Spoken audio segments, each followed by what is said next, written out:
On accueille tout de suite Clémentine Autain pour votre face-à-face. Clémentine Autain, cofondatrice du mouvement L'Après, députée de Seine-Saint-Denis. Alain vous demandera peut-être si vous êtes candidate pour Matignon, mais puisque c'est son face-à-face, Alain, je vous laisse poser la première question. Non, d'abord je dis bonsoir. Bonsoir. Bonsoir, ravi d'être là avec vous pour débattre. La gauche doit-elle aller à Matignon? On se posait la question, Alain. Mais doit-elle? C'est la question. Doit-elle? Elle a le droit d'en avoir envie.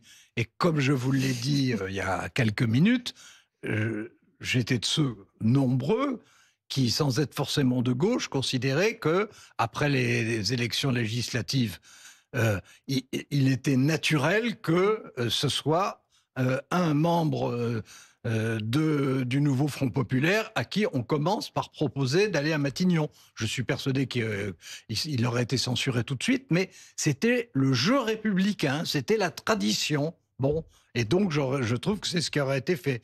Alors maintenant, on en parlait tout à l'heure, est-ce qu'on est dans une véritable hypothèse? D'abord, les choses ne sont plus les mêmes. C'est-à-dire que après les élections de 24, il y avait une coalition à gauche. Hein, c'était une coalition qui a bien fonctionné puisqu'ils sont arrivés en tête. Aujourd'hui, il y a d'un côté les insoumis et puis d'un autre côté les autres. Quand je dis les autres, ils ne sont pas forcément d'accord entre eux. Hein, mais il n'y a plus cette alliance. Le nouveau Front populaire en tant que tel, aujourd'hui, il n'existe plus. Bon, donc le rapport des forces n'est pas le même, évidemment. Clémentine Autain. Emmanuel Macron a bloqué le pays. C'est lui qui a bloqué le pays et qui fait que nous sommes aujourd'hui dans cette situation de blocage. Et je suis convaincue que seule la gauche est en situation de débloquer le pays.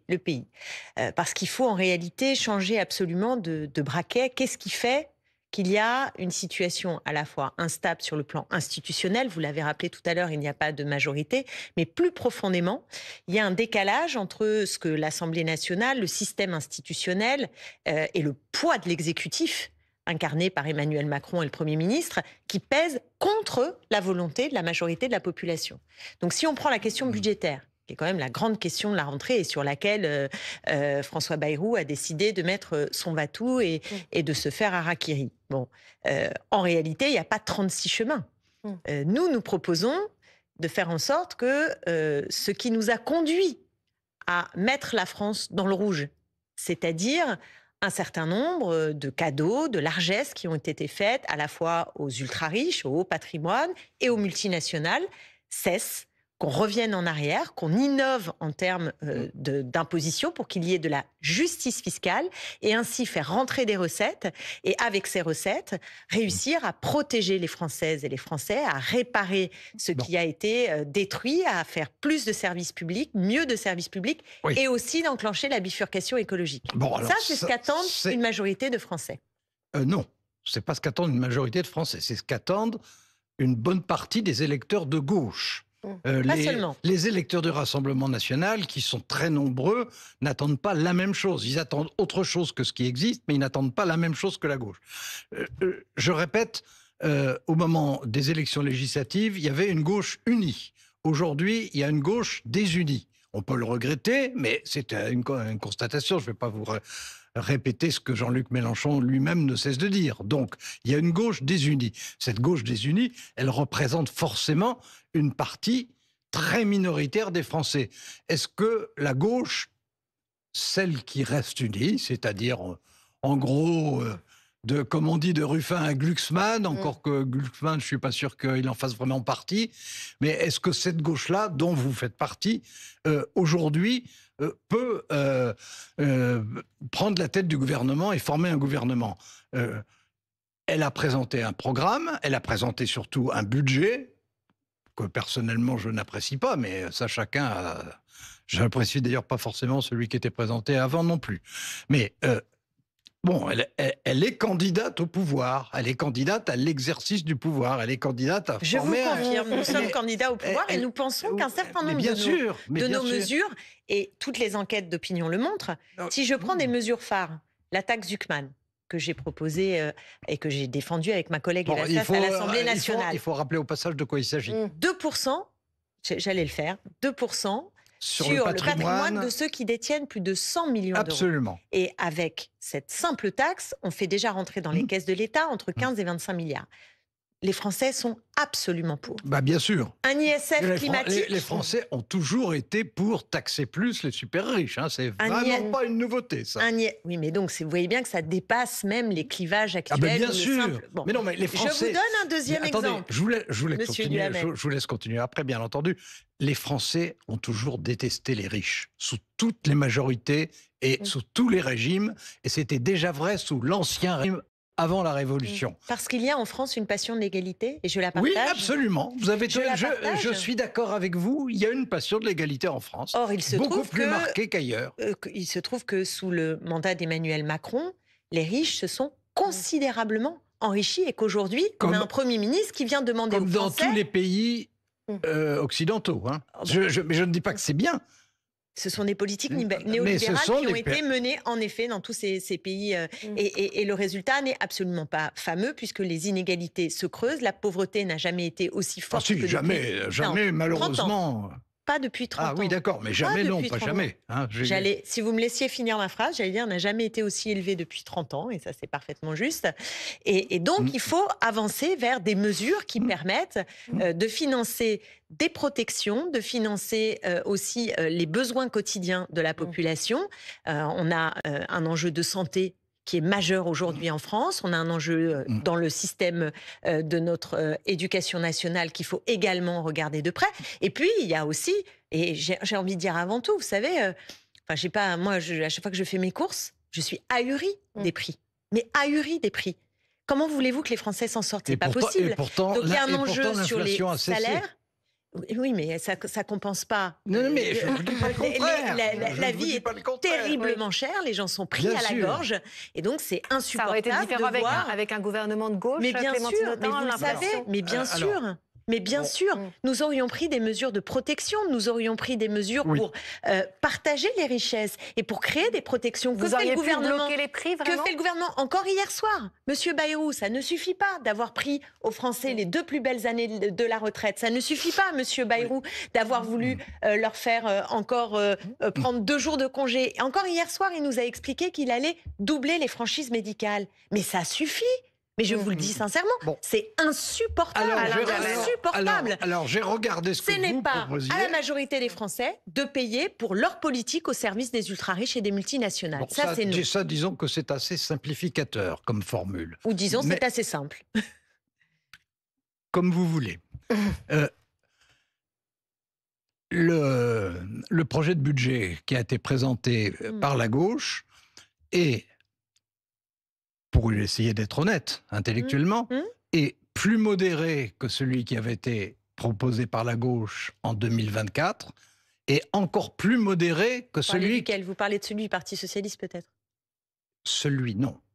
Ce que le Parti Socialiste vient de proposer. Oui. Vous avez dit la gauche, donc c'est pour ça le Parti Socialiste. C'était pour qu'on se comprenne bien. Oui. Ce que le Parti Socialiste vient de proposer, son projet de budget, est plus modéré que ce qui avait été proposé par le nouveau Front populaire, donc l'ensemble de la gauche en 24, et encore plus modéré que ce qui avait été proposé en 22, à l'époque de la prouesse Mélenchon. Mais ça doit déjà être trop pour vous, monsieur Duhamel. Pardon? Ça doit déjà être trop pour vous, peut-être. Mais en tout cas, j'essaye d'être honnête, et donc je reconnais qu'il y a une évolution. Cela dit, c'est un budget qui, moi, ne m'enthousiasme pas du tout pour 2 raisons. La première, c'est que par rapport au projet de budget de Bayrou, dont je ne dis pas du tout qu'il était idéal, mais enfin c'est un point de comparaison naturel, par rapport au projet de budget de Bayrou, l'effort fait pour diminuer le déficit est de moitié. Bon, or, à tort ou à raison, je considère qu'on est dans une période où l'effort à faire pour échapper à une crise monétaire est un effort qui doit être élevé. C'est ma conviction, c'est pas la vôtre, mais c'est ma conviction. Donc, il y a cet aspect-là. l'autre Je aspect... peux vous répondre sur cet aspect peut-être sur Oui, mais alors à mon âge, je risque d'oublier l'autre moitié. Enfin, allez-y. C'est juste pour que les personnes qui nous regardent puissent bien suivre, parce que c'est un vrai désaccord que nous avons. Et François Bayrou, sur tous les plateaux, vient dire qu'au fond, son choix politique est une fatalité. Hein, c'est vraiment le there is no alternative bien connu. Et notamment, Non.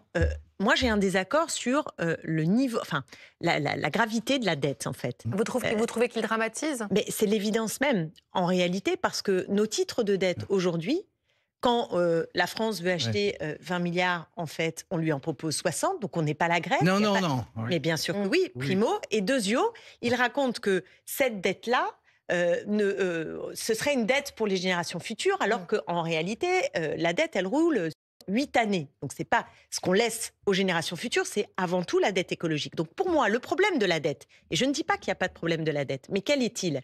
Il est double. C'est on s'endette pour une politique de destruction des protections sociales et des services publics, et pour, encore une fois, diminuer la contribution de celles et ceux qui ont le plus. Donc, moi, je trouve ça injuste de s'endetter pour une politique pareille. Et deuxièmement, c'est un deuxième problème, c'est que notre dette, elle est détenue par les marchés financiers. Bon. Et en fait, et je pense qu'il faut réfléchir aussi à la nature de notre dette. D'abord, quand il y a des déficits budgétaires, et ça depuis des années et des années, on peut dire 30 ans, puisque c'est en général par ce à quoi on compare, les déficits sont en bonne partie liés aussi à l'extension de services publics souhaitables. Hein, je ne dis pas le contraire, nécessaires, mais c'est aussi lié. Mais pour en revenir à la dette elle-même... Et c'est lié parce qu'on prend pas de recettes. Attendez. Pour en revenir à la dette elle-même, l'idée de dire ça n'est pas tellement grave, je n'y crois pas un instant. On ne va pas être la Grèce. Hein, la France a un système bancaire solide. La France a des entreprises puissantes qu'il faut pas trop risquer d'amoindrir. Mais la France a un système économique solide. En revanche, sur le plan monétaire, la France est en grande difficulté. Et il va y avoir, là je ne parle pas dans l'abstrait, hein, il va y avoir des vendredis prochains. Vendredi prochain, c'est dans pas longtemps. Il va y avoir une agence de notation qui, comme elle le fait régulièrement à ce moment-là, notera ce qui s'est passé en réalité sur le plan politique à partir de lundi. Oui, mais précisément. Et je pense...